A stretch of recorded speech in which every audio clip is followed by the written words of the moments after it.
What's happening? Welcome to another episode of Badass Builds. Today I'm in Prescott, Arizona at AT Overland, home of this really cool Ram 3500 camper build. Let's check it out.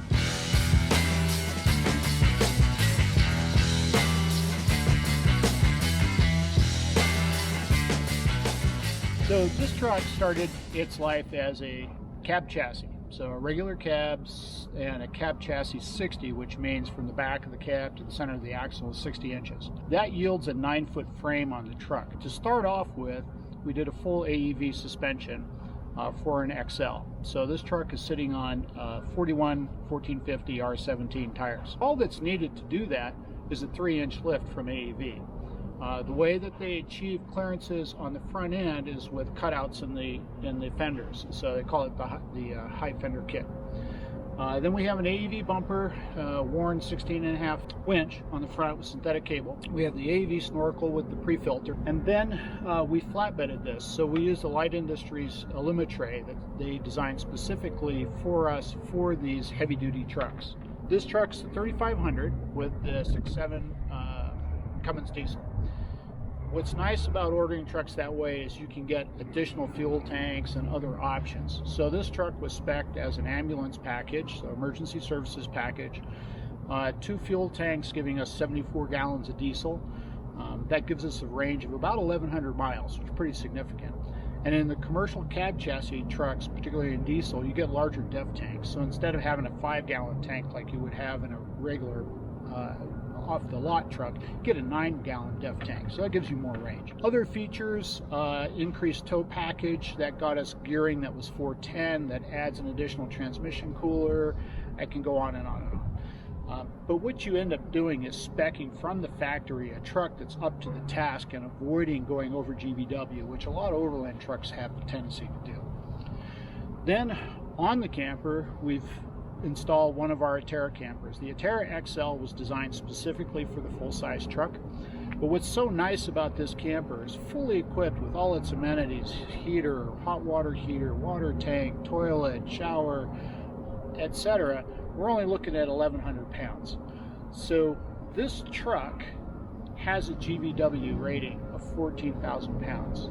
This truck weighs 10,800. So wow. You're 3,200 pounds under the GVW. Start with the end in mind, and then you can build a really great truck, and that's our philosophy here.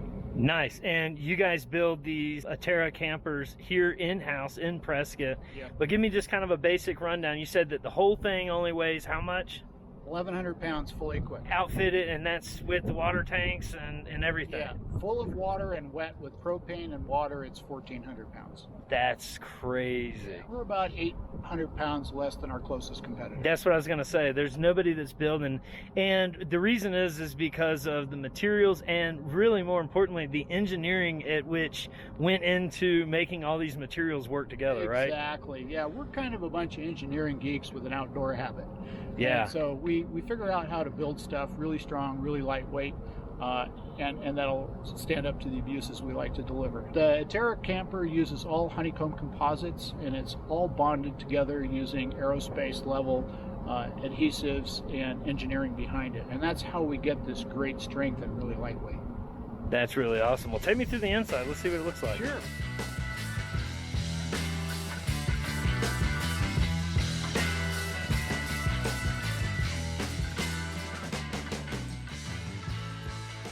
The bed is currently in its queen configuration, but it turns into a king with additional cushions. And the way we do that is we transform the bed by pulling out the drawers. The bed platform slides slightly. You re-engage the drawers into the bed platform, and the whole bed comes out. What? And then you engage the cushions into the back, and then you sleep head to toe that way. And so then this becomes a king, 79 inches wide, 80 inches long. Wow. You still have access to the drawer while somebody's in bed. And we're using the Froley springs, which are a box spring system that are adjusted. So you add these little clips in it and it stiffens up the spring. It's kind of like a manual sleep number. Yeah, and it keeps the moisture off of the pad and everything too. Exactly. When you're done with the bed, you just release the drawer and slide it back in place. And now you have all your counter space returned to you. Now, the bed, as you notice, is about chest height, right? So the issue then becomes, oh, how do I get up into the bed easily? Then we have 2 steps that pull out and lock in place. And now these are the steps that give you access up into the bed. So, Very and cool. These are designed to support 275 pounds. Yeah.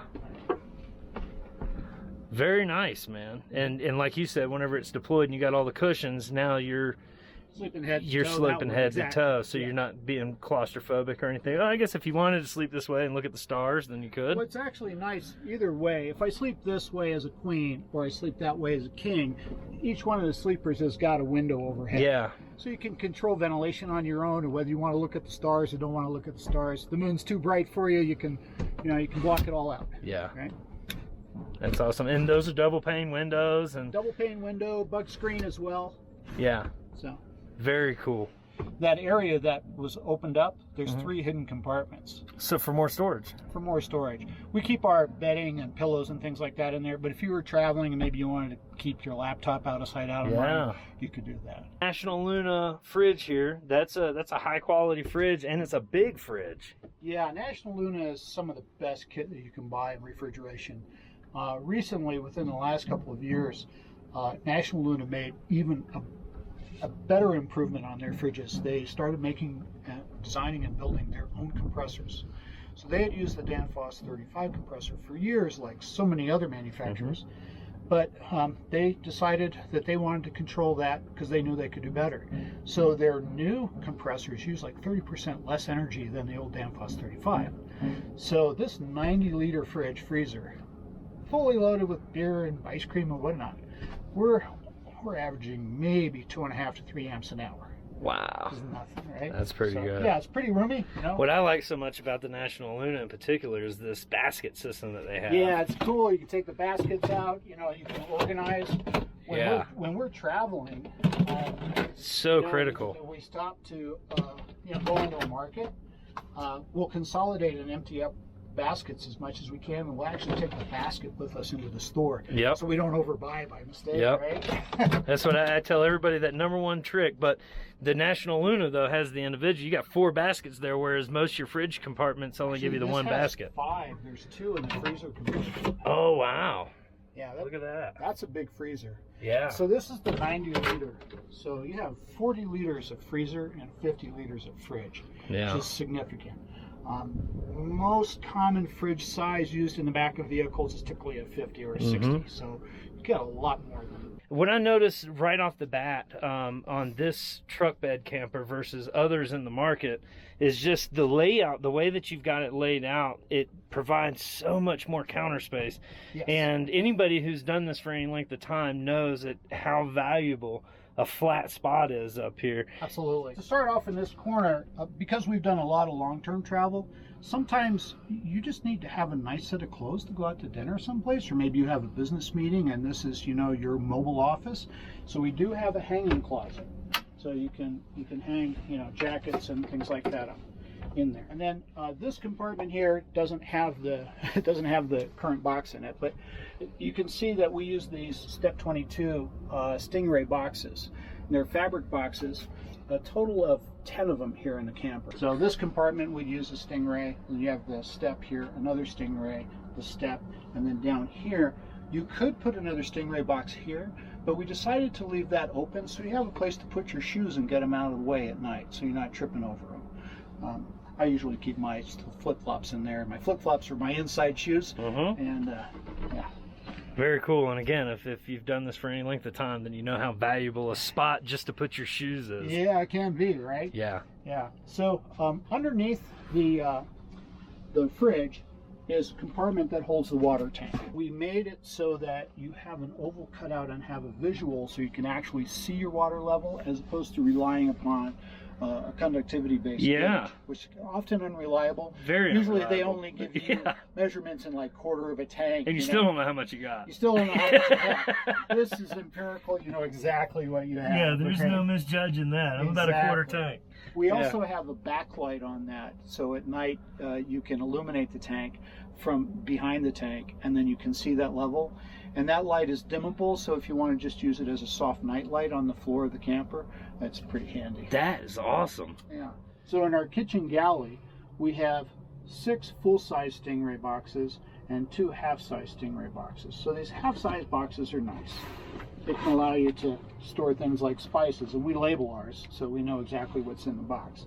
Sometimes we'll be on the road, we'll visit with a friend, and we're going to cook a meal in their house, and they don't have spices. We just grab the bag and we go into their house. It's very common in the Midwest. You find people don't use spices. But these little keys that we devised keep these bags from coming out. I like it. Very simple system, not a lot of fussy hardware. Right. This little one here, that's our mini bar, so it's actually filled with little minis. Nice. Yeah. So then these are the larger Stingray boxes, and so you can see they're twice the size. Oh wow, that's a lot deeper than I thought it was. Yeah, Okay. exactly. And so it allows us to stay organized. You know, for us, we have a pots and pan box, we have a kitchen tools and coffee bag, you know, canned goods. This one has, you know, noodles and popcorn, dry goods. So it allows you to keep everything separated. And allows you to stay organized. When you get home from a trip, you can just take everything in the house, clean it out, restock it, bring it back out. So it's really, really simple. Very cool. Underneath the countertop, we have access to our plumbing system. So we use manifolds to manage our plumbing. This way, everything is accessible in case you ever need to do any maintenance. Rather than just running a whole bunch of pipes all over the place and different things like that. Yeah. And I also want you guys to focus on something here. Look at those fittings. Those fittings, those are metal fittings. This is not PEX tube that's transferred into rubber hoses and plastic elbows and stuff like that that you normally see in the RV industry. Exactly, yeah. Wow. Same on this side, you have access to plumbing. It gives you a little bit more storage, but you can see where all the plumbing goes. So 100% of the plumbing is fully accessible. So if you ever need to do any, you know, owner-based service, you can. Solid bamboo countertops. Bamboo has really nice qualities for cooking. It is not completely hypoallergenic, but it does prevent bacteria from growing. And then we finish this with a food grade butcher block oil. So this is something that you can refinish. Most RVs use an edge trim on the edge of a piece of plywood or particle board, and it always gets chipped and always comes off. You don't have that problem. Then we have a combo sink stove. So it's a 2-burner stove with the sink built in. We like this kind of configuration because it reduces the overall footprint of your utilities inside the kitchen, and with the added benefit that if you boiled over a pot, it's going to flow into the sink. It also makes it easier to clean a stove because you can get in here with a wet sponge and then you can move all your water. While you're washing dishes. Yeah. Very cool. We have on-demand hot water in this camper, so you don't need to turn your hot water heater on until the time that you need to use hot water. Nice. And then you turn it off when you're done, as opposed to having a tank-based system where you have this length of time you have to wait 30 minutes or so, yeah, for your X gallons of water to heat up. So as long as you have water and you have fuel, you got hot water, which is a beautiful thing.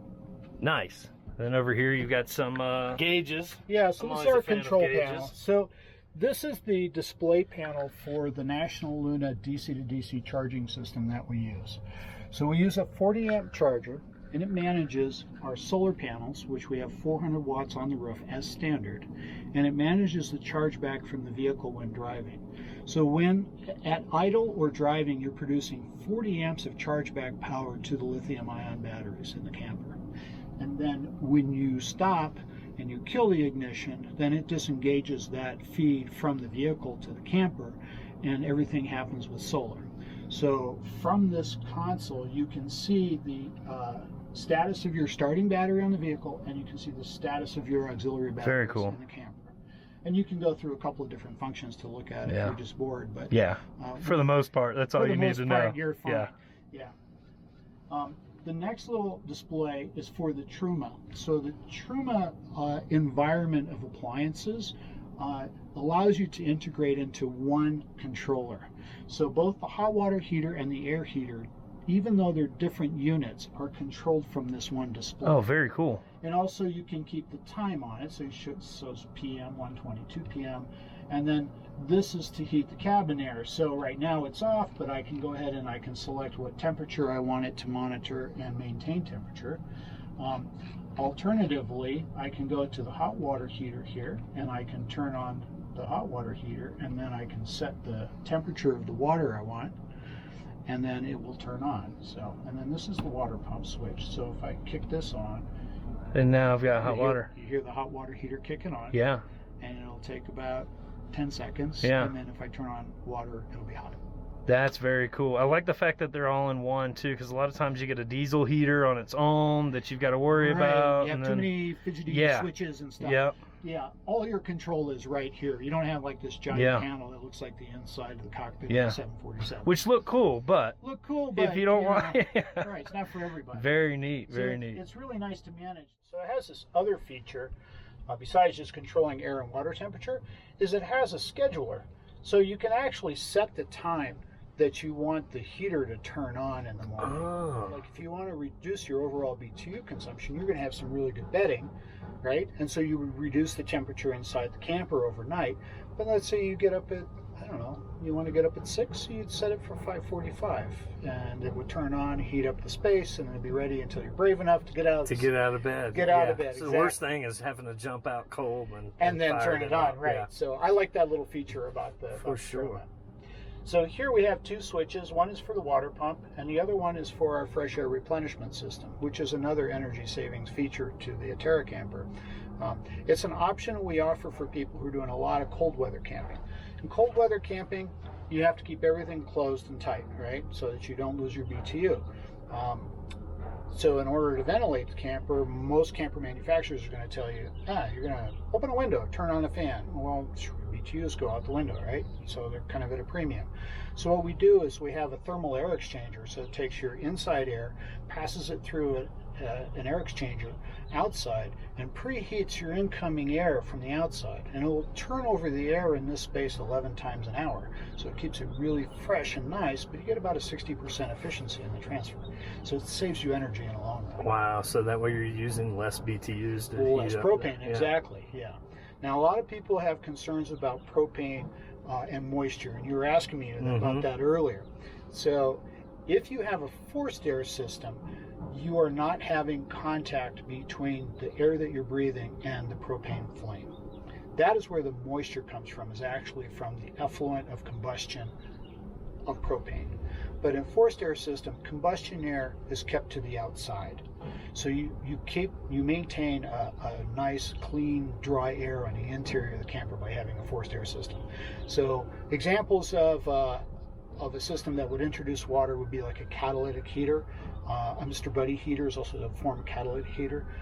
The infrared types, those are all going to put... basically anything where the flame's exposed. Anything where you can see the flame, exactly. Gotcha. Yeah. But the forced air systems don't do that. So on the flip side of being extremely efficient during the winter time, it's also extremely efficient in the summertime, because right now it's about 90, 95 outside, but it feels comfortable in here. And to top it off, we've got ventilation all over the place. Yeah, we've got good natural airflow in this space, so we're not having to deal with the noise of the fan, right? We're having to rely completely upon the fan. And then also, one of the other things is we have a ceramic additive in our coating. So that helps reflect heat from the outside, so ceramic. It's what they use in aviation paints and other applications. So it makes a huge difference. Okay, and we were talking earlier too about just the design itself, and the composites and the material that you use. You really take that into account whenever you're building this thing. Absolutely, that's really important. So we're using honeycomb composite, but we also are designing the shape. Not just using the composite itself as being the lightweight feature, but how can we take that raw material and create a shape that reduces the unnecessary cubic interior volume, all right? So we were talking earlier about why do we have an angle here on the ceiling? Well, when you create triangles, you create strength, but also you don't need that interior height. So you end up removing a lot of interior cubic volume that would require heating and cooling, right? i.e. BTU or watts, however you want to look at it. Yeah. So the interior volume of this is about 320 cubic feet if you take all the cabinetry and out. And so that's the only amount of cubic volume you have to manage from a temperature perspective. makes a huge difference. Nice. And also in the building process too, you talked about eliminating opportunities for thermal bridging and different things like that. Exactly. We don't have any thermal bridges in the design at all, and that means a thermal bridge would be, let's say, an aluminum surface that is exposed both on the interior of it and the exterior, right? And that aluminum basically is a transfer, right? It's highly conductive for heat.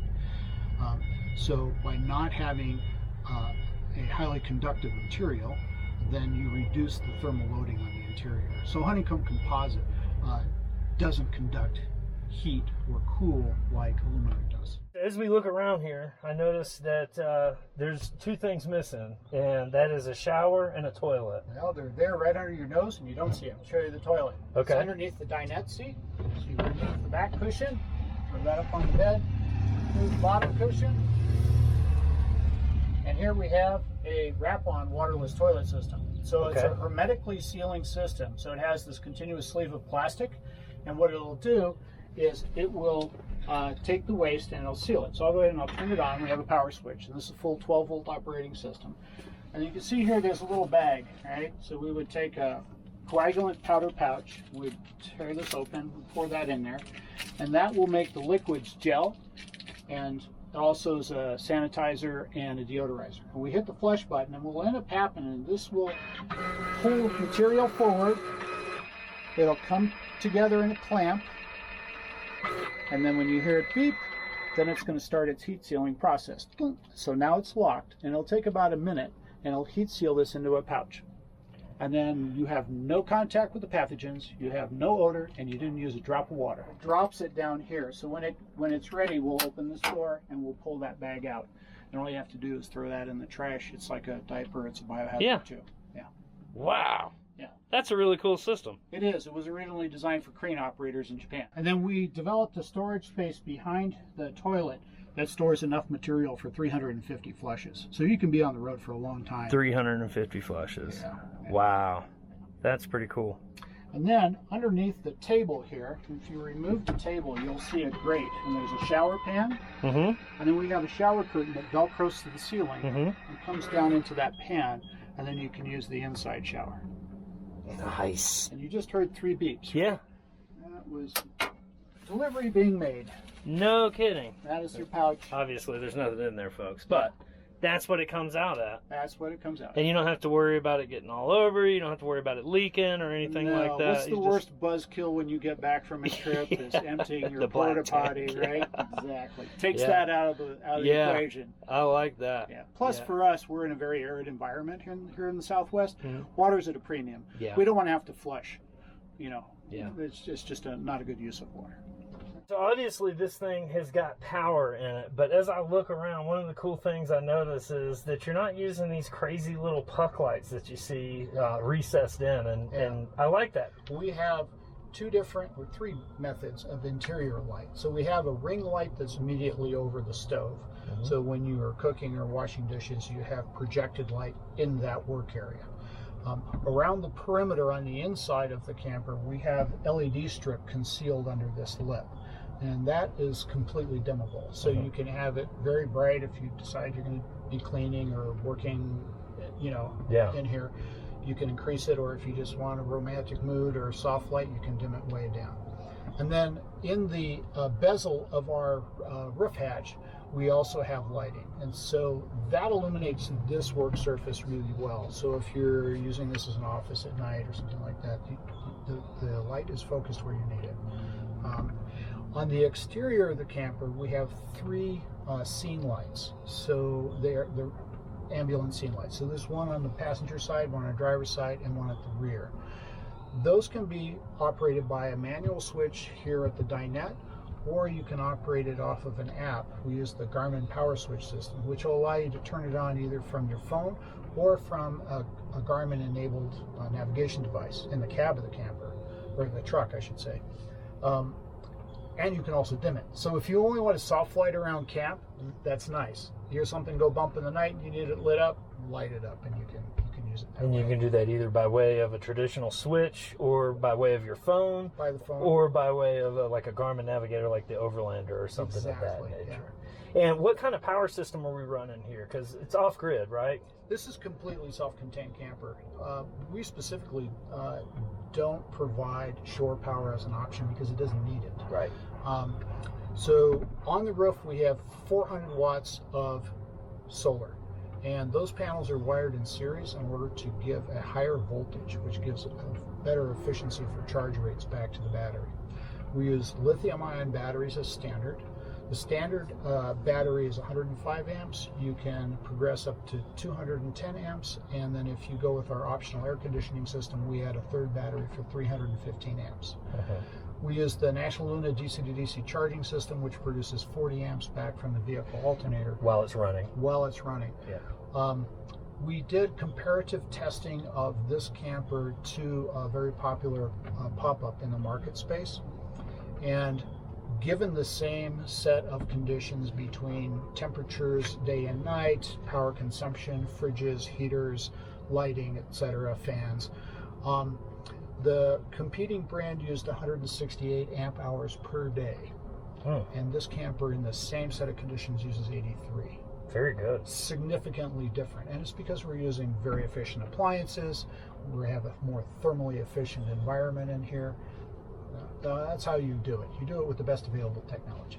Nice. And this particular one is the one that you travel around in, Yep, right? This is my home away from home. Yeah, and how many amp hours are we sitting in on this one? This one we have 210 amp hours. 210 amp Yes. hours, and that's because it doesn't have the AC. Now, would the AC be roof mounted, or? No, it's actually a mini split unit. Okay, it is a mini split. It is a mini split. Part of it goes on the driver's side wall on the interior, so that's for the interior aspect of it, and then the exterior compressor function and fan goes on the back accessory rack. Very cool. Yeah. Very cool. And that unit only uses 300 watts. I was going to say, those are extremely efficient. Extremely units. efficient. Produces 4,000 BTU, which is way too much for this. For this small, especially as insulated as it is, so that thing's hardly running at all. Exactly. Yeah. And I see that you've got these 12 volt USB outlets all over the place. Yes. How many you got? There's 12 USB outlets and 4 automotive power points. Like a DC cigarette lighter style. Yeah, exactly. And then, there's one Hella outlet for the National Luna fridge. Gotcha. And do you have any AC power source in here at all? we don't So it's do not that. inverted at all? No. Really? It's completely all 12 volt. unnecessary. If you look at most of the new laptops, they're running USB-Cs. Yep. So you can request a USB-C outlet instead of a USB. Oh, when you get the AT Overland Tray. You just need to let us know that. Okay, so that is an option. Yeah. And that'll power up. Like my laptop runs off of that. So yeah. Very nice, man. Very nice. Inverting power is inefficient. Right, it takes power to invert it. Yeah. Yeah, exactly. And there's always heat loss, energy loss when you do it. So and it creates heat. Yeah. And it creates heat. Right? Yeah. So we're trying to get all of the wasteful part out of the process. So as many DC systems that we can have in the camper, the more efficient we're going to be, and therefore we can reduce weight. Very cool. I like it. It's amazing how much stuff you can actually store in one of these things. A huge box. I mean, in there I've got a propane cylinder, PA system, a bunch of chairs. And, yeah. Everything. Now you take this out to different shows and stuff like that to show it off. So there's a PA yeah. system. I was like, the guy's not going camping with a karaoke setup. Right, my favorite. Yeah. This is like all tools and recovery gear. That's all fit in one space. Yeah. But pretty much get pretty close to rebuilding parts of this truck. Yeah. And recovering others from it. This very cool storage slot here is actually for our step ladder. Okay. So this comes off of the camper, and it's a folding step system. So it flattens out. Oh wow. And then it slides into that compartment. Okay.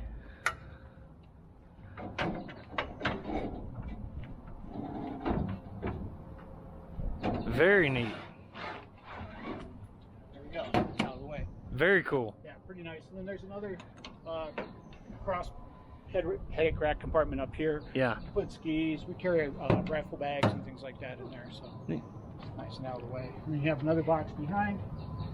And then you also have a drawer underneath. Sorry, it's obscured by a bicycle rack, but there's a drawer underneath the bed. Uh-huh. It's about 36 inches long. Oh, okay. Yeah. doesn't go the full length of the bed. It's not unnecessary and not very practical to do that. Right. So on this side of the camper is where you would access things where you need to do regular maintenance. So for example, you might need to swap out your propane cylinder, right? So we use a conventional 20-pound propane cylinder. A lot of times when you're traveling, you can't get these refilled, but you can swap them Yep. at a store, a hardware store, a market. So very simple. And this is an insulated door. So this propane tank and the regulator are receiving some of the heat from inside the camper. So in really cold environments, you don't get regulator icing like you would with a tank that's behind a very thin door. Which a lot of people don't realize is an issue. It is an issue. Because propane itself, I think, is good down to negative 140 or something crazy, but the regulators is the problem. I learned that the hard way. The moisture that's condensing on the outside of the regulator that freezes.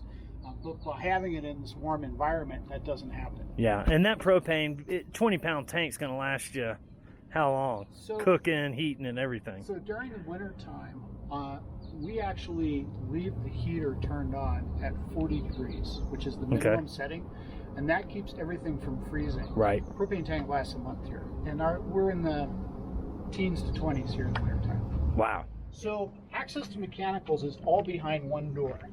We keep that very simple. And this also is an insulated door. So inside this compartment, you have access to your batteries. You have access to the DC to DC charger from National Luna. You have access to the air heater, the master circuit breaker, the fuse block, the Garmin power switch, and the water pump. So everything is in this one spot. And by keeping that heater at 40 degrees, like I spoke about earlier, it keeps everything in here at the right temp in winter conditions. Lithium-ion batteries, they like to be 32 to, I think, about 110 or something is what their charge at. Above or below that, they don't want to accept the charge. But while maintaining the temperature in here, we don't have that problem. Same with the water pump and the water tank. So, and that backlight feature I told you about on the water tank on the inside, it ends up illuminating this cabinet. Oh, perfect. So if you need to look at something in the middle of the night, everything's visible. Very cool. One of the other features on the 𝐶𝐿𝐴 heater that we use, the 𝐶𝐿𝐴 hot water heater is rated to use down to -4 Fahrenheit. When it hits 44 degrees Fahrenheit, it turns on. And it turns on, if propane is on, it will turn on the flame and it'll heat its little surge tank. If propane is not present, we add the additional electrical feature, which will pull power off the battery and keep that surge tank from freezing. So it's pretty So you never have to worry about frozen pipes or a broken water heater, and you always have hot water on demand, right? Yeah, it's a beautiful thing. Very cool. And then over here, part of the tray, you got your spare tire, which that's why'd you go so small on these tires, man? You know, we couldn't find bigger ones that were worth the bang. Yeah, so a lot of people ask us, like, oh God, how do you get that tire down? It's really pretty simple. That step ladder I showed you, you bring it over here and you set it here and it acts as a ramp. Genius. And you just roll it down. Genius. Or roll it back up. Yeah. So it's not as hard as people think it is. Very, very, very smart. That's something that I've often wondered. Yeah. Okay. We have room for a jerry can up here. We keep a lifesaver here. So that allows us to take water out of the stream, purify it, and then put a hose on it and pump it back into the main tank. We never want to introduce unclean water into our water tanks. Right. So we always sanitize it. Now, and how big is the water tank on board? 30 gallons. Wow. 30 gallons lasts a long time. That's a long time. That's a big tank. If you're frugal and you're careful, it's about a gallon per day per person. Yep. I've used less for certain. Sure. Yeah. I was just on a 20-day road trip from here to British Columbia and back, and I only used about 16, 17 gallons out of my tank. Very good. Yeah. Are you a coffee drinker? Yeah. You drinking coffee in the morning, making water? Coffee in the morning. Pasta at night? Yeah, rice, doing dishes. Yeah. A little shower every few days. Yeah, exactly. Being too rancid. Yeah. Yeah. That's really cool. Only 16 gallons of water. Yeah. So we have an outside shower. So there's an outlet out here that you can connect your hose to, and then we like to use this Easy On shower cube. It's pretty accommodating in space, and you can stick it out to the ground. It's got a zippered entry, so it keeps you, out of the wind, or in case you don't have privacy. Yeah, exactly. Yeah. And then over here, are these additional tanks that are part of the tray too?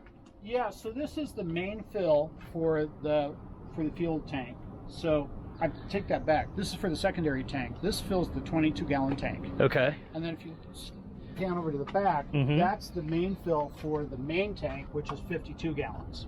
So you got a 52-gallon, because it's dual tank, and a 22. Yeah. So you can make it clear on past California's high gas prices and just go to the next place. Absolutely. Yeah, I like it. Yeah. I like it. Also, the DEF tank fill is over here. Forgive me, I lost my DEF tank cap. I see the cork on there. Cork, it fit perfectly. If it works, right? Exactly. Yeah. Really cool, man. Now, AT Overland, obviously you make this bad boy here, but behind us, you make another another popular option. Tell us just a little bit about this guy. So this is one of our toppers. This is an AT Atlas. This belongs to one of our crew members. I think it's on one. Who knows what he has in here? We won't judge him. I can tell you this fridge always has beer in it. Yeah, yeah. So, and this also features one of our interior cabinet systems. We use a special composite material that we shoot with that 2-part polyurethane coating I mentioned for the Aterra. So you've got some small drawers here on the outside to access. He's got some heavy things in there. He's got 2 receiver hitches. And then there's other cabinets in there. So he has a 170-watt solar panel on the roof. Okay. He's using a National Luna DC to DC 25, which is a 25 amp charge controller. So that manages the solar and charge back from the vehicle alternator. And then he has one of the 105 amp batteries that we use from Lion Energy. So okay. Plenty of. So he's got all he needs for that. I mean, that's what, a 45-liter fridge, right? Yeah, maybe. 45-liter Angle. Yeah. Which is super. It's still pretty efficient. 2 to 3 amps, depending upon ambient temperature and contents, right? Yeah. The more the fridge is full, the better it is, right? Yeah. Yeah. And then, so this pops up, and he sleeps up top, and then he has a panel that goes across and rests on the aircraft track, and his 2 boys sleep down there. So it's a double-decker. It is a double-decker. That's pretty cool. Yeah, and then I see another double-pane window over there. Double-pane window, insulated hatch on the other side. It works out well for him. He puts his son's pit bike in there when they go out camping, and they lash it down to the track, and then pull it out, and they have a party in camp. Very cool use of space. And this just pops on like a standard truck camper too. These things are super cool. I'm gonna do a separate video to walk around and show you guys kind of how these things are made, but these things in and of themselves are awesome, and it's one of the main reasons that I came out here to AT Overland today. The Aterra is super cool too. Both products are super badass. You're gonna definitely have to take a look at that video that I make, so stay tuned for that. And if it's already out, I'll leave a link down in the description below. Special thanks to AT Overland and Mario for taking us around and showing us all this cool stuff they got going on here. Be sure that you check these guys out. They're doing some awesome things out here. American-owned company with American-made product, and there's some really cool stuff out there that's made right here, probably close to or in your backyard. So be sure that you be on the lookout for that. Listen, I really appreciate you guys watching. If you like this video, make sure that you hit that like button. If you want to see more videos like it, hit the subscribe button. Till next time, you guys keep hanging in there like a hair on a biscuit, and remember, you can be happy if you've a mind to. Peace, y'all.